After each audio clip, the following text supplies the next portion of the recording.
Hi guys, so in this video, just a continuation of the last video, I'm going to show you some exercises you can do for knocked knees, okay? So these are some stretching exercises, some release exercises, and then also a strengthening exercise that you can do for your abductors of your hips.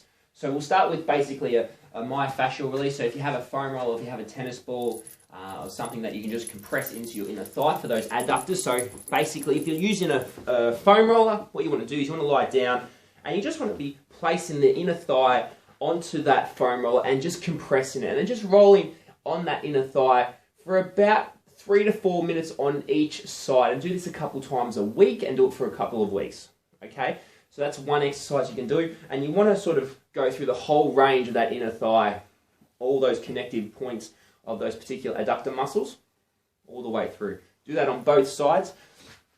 Another stretch from there you can be doing is a stretch where you bring your feet into the midline of your body and just pushing the knees out. We want to just be stretching the adductors here, pushing the knees out like so. Okay, you're going to be holding this for about 15 to 20 seconds, and then just release it, but keep the knees out for about 15 to 20 seconds, and then pushing down again for 15 to 20 seconds, releasing it, and doing that for about 3 to 4 minutes in conjunction with the foam roller.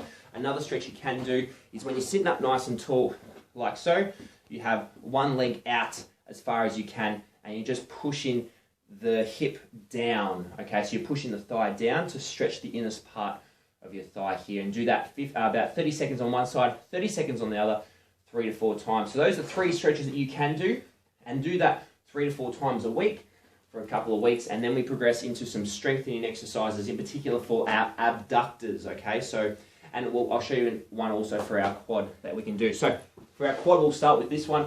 What you want to do is you want to sit here, and then you want to squeeze your thigh muscles together, so straightening the knees, and see the definition of your inner VMO muscle. And you want to see if there's a difference from one side to the other. If there isn't, great. And then from here, we just want to squeeze the thigh like so, and then lift the leg up. Okay, and do that 10 times on each side. All right, and then do that 3 to 4 sets of those. Next one, you can use a resistance band or a micro band, as I think they're called, or you can just not use it if you don't have it. But the key is, if you're going to use one of these, roll it up your leg. Be careful of the hair on your legs, because that can hurt when you're rolling it up. And you want to lie on your side, like so. And then as I'm lifting the leg up, my toes forward, so I'm not rotated out, like so. My hips are not rotating too far, and they're not rotated back too far. I'm in that midline, sort of the middle. And as I go up, I'm lifting up with the outside of the hip, that's my glute med, the top of the pelvis, coming down to midline, parallel with the floor, and back up.